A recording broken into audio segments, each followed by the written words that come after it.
Alrighty, just finished up the video for talking about the two collab monsters, Joker and Queen. So if you wanted to know that, that'll be in the other video. This video is going to be talking about the prestige, how you get it, and the monsters, should you get them, Justine and Carol, and what you need to do to get all of their awakenings. So first we're going to start with what is Justine and Carol.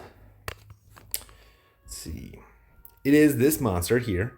It's going to be a water monster, and I actually think it's a pretty good monster. Hits 5 times. If you boost it, it hits another 5 times. Removes buffs.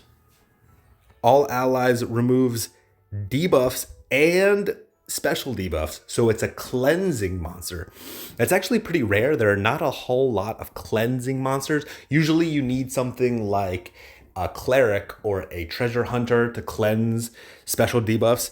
So that is super unique. Also applies elevation and concentration for 2 minutes. Holy smokes. That is totally new. There are not a lot of monsters that apply either of those, and a monster that does both plus a special debuff cleanser is super rare.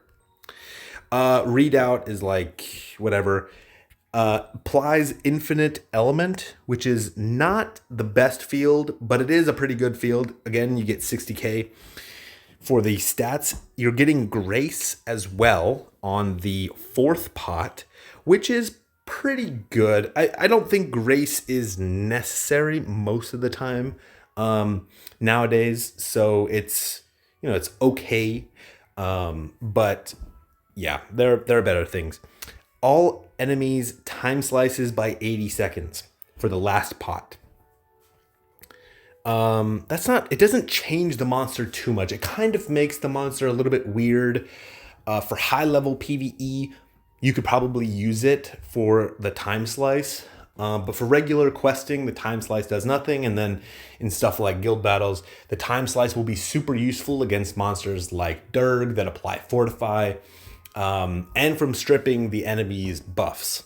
80 seconds, though, is a little bit on the low side. I think Joker or Queen, I think Queen is the time slicer. I think she's 90 seconds. So just be aware, because this monster isn't exactly tied to gems directly, they're generally a little bit weaker, but it always depends. So,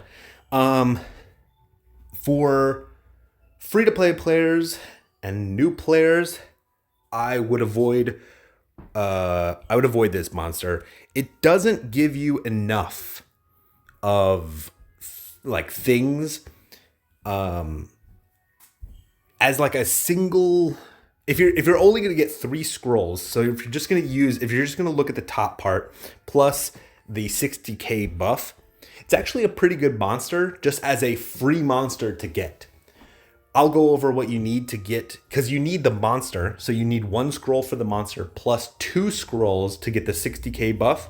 So just be aware, you need a total of 3 scrolls. I'll tell you how to get that as a free-to-play player or as a newer player.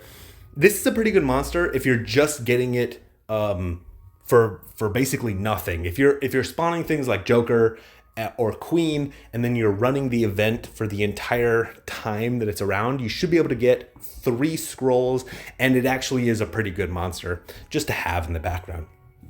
Now, is it worth it in stuff like PvP or guild battles? The guild battle aspect, it's a good monster because it's a 46 cost. However, if you don't have full pots, you're missing out on quite a bit of stuff. So it will help you to win clashes, but it is not a good first round throw. And it is a powerful second round throw, but It's a little bit better in questing, in my opinion, for really hard quests where you're needing things like elevation concentration or you're getting hit with a bunch of debuffs. It is a nice flex monster. If your team is throwing tons of good buffs, this is a nice flex monster to do something else. I personally don't think that Grace and Time Slice are super necessary. However, the Time Slice, if you're going to use this monster for things like PvP and guild battles, will be super impactful. And then, as of right now, there are not a lot of monsters that are wind that are super powerful. So, having a ton of damage on this monster is actually pretty good. We'll have to see how well this monster holds up and if it can just one-shot people. Some of these event monsters one-shot people and some don't. Now, as a veteran player or as somebody who's going to grind the event really hard, are these final pots really worth it? Well, I can tell you the Grace is basically nothing. And so the only other option is getting the Time Slice. And I kind of already talked about this. You would need to get 6 scrolls. So you need to be in the top 200 to get the Time Slice. And the Time Slice is basically the only other thing that you'd be getting. The damage is good if you're just going to throw this monster in things like guild battles. But really, if you're wanting to use this monster as part of your core monsters in things like PvP, in questing, or in guild battles, you basically need to have this Time Slice. But it's a nice, so yeah, that's a little bit weird. The Time Slice doesn't do a whole lot in questing, but it does do a lot in PvP, and it does do a lot in guild battles. So, of course, this is not a first round throw. We're talking about specifically for clashing. I like this monster. I would say overall for general quests, it's a 6 out of 10 because it gives you some super unique stuff. For PvP, I'd say it's probably a 4 out of 10. You're missing diffusion, you're missing penetration. It's nice, the element's nice, but you're missing some stuff, and I don't like that you're missing as much as you are. And then when it comes to guild battles, I think as a first round clash, it's like a 1 out of 10. As a second round clash, though, to beat something like Pandora, which is meta right now, it is like a 9 out of 10. The potential to be able to strip the enemies with Time Slice, being able to apply things like elevation and concentration, and to remove debuffs and special debuffs. There are quite a few older prio monsters that used to apply special debuffs, and it used to be super oppressive. There are also quite a few monsters that are priority monsters that will debuff you. They'll apply an 80% stat debuff, and that applies to your monsters. So when you're throwing, like if I have an 80% stat debuff to me, when I'm attacking with my monsters, I believe the monsters will do less damage because my stats have been lowered.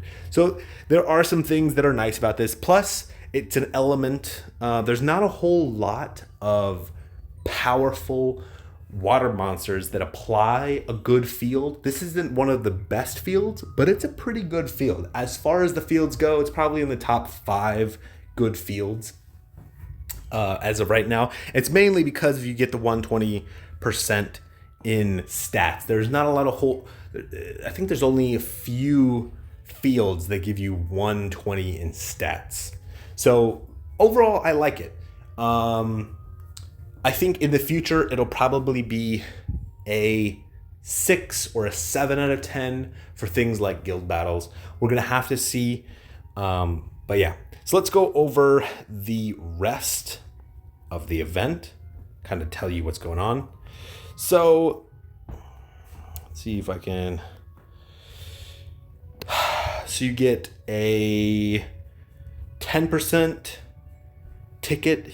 You get a Joker emblem, a 30% ticket, a 50% ticket, and you get another sticker. You get the grappling hook, and then at 150K, you get a 45 cost Nino. And then this one goes all the way up to 5 mil. Again, when you're talking about rewards, we're going to start at the bottom. If you're top 5,000, you basically just get one of them. As a new player, it's worth running the event to at least get one scroll, just to have some nice flexibility. However, if you're in the top 1,000 to 1,500, you'll be able to get the monster plus the 2 stat boosts. So you'll get 60k plus 60k. That can be super impactful as a new player. So I would recommend doing that. Now, if you're thinking about actually using this monster as just a casual-ish monster in things like PvP and in things like guild battles, it's worth it to get the 4th pot or the 3rd pot. Remember, you need 1 monster, and then you would have 3 scrolls left over, so you can do 3 pots with 4 scrolls. And the 3rd pot is the damage pot, so that'll help you kill the enemies. And I think that that's important for things like guild battles and PvP, but it's not really that impactful when it comes to regular quests. Now, if you want to get the time slicing pot, you're going to need to be in the top 200. And of course, if you're in the top 50, you get the best. You get the 45 cost Nino plus an extra drop of ether and 50 SSR course fragments. Now, you can go to rankings and you can see in the top 100 where people are at any given time. So just so you're aware, you probably will need to spend a little bit if you wanted to rank. And yeah, that's pretty much it. That's the monster. I think she's okay. I think she's a little bit worse than this monster, Margaret, was. So yeah, I mean, it's okay. But Joker and Queen are so good that it's probably worth it. Also, there are some things here. Most of them are cosmetic things. Looks like there's a nice cafe wallpaper. And there, I would recommend getting the drops of ether from this. And for those people who are wanting to really min-max, getting the quartz fragments. And then, of course, the tapsies are very valuable as well. And that's pretty much the entire event. Now, I did want to point something out. If you're unaware, if you complete a quest, then it'll pop up as the SOS, which is normally right here in the screen. Now, if you complete all of these quests, so for example, if I completed this quest, then you can go and you can do SOS quests for those. However, if you don't clear them, if you just do the one that you want, then all of your SOS requests are going to be for the only one that you've cleared. So you can prioritize getting higher amounts of runs with good, like with the 60 AP one. If you just complete the 60 AP one until the final day, and then you run all of them for the gems. I will make a video talking about the perg in a little bit. So stay tuned for that, and I will catch you guys later.